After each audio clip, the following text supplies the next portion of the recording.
সম্প্রতি বাংলাদেশ ভারতের মধ্যে কয়টি সমঝোতা স্মারক সই হয়েছে? 10টি সমঝোতা স্মারক সই হয়েছে।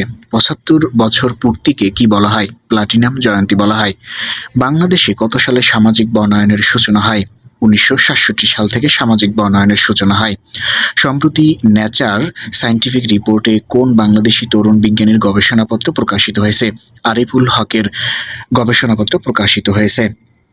সম্প্রতি বিশ্বব্যাংক বাজেট সহায়তা ও জলবায়ু ঝুঁকি মোকাবেলায় বাংলাদেশকে কত ডলার ঋণ অনুমোদন করেছে? ৯০ কোটি ডলার বা ১০,৫৩০ কোটি টাকা।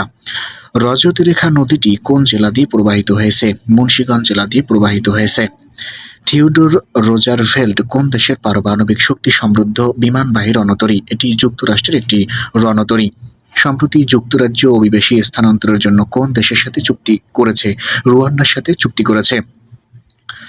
আঙ্কটাড এর পূর্ণরূপ কি? ইউনাইটেড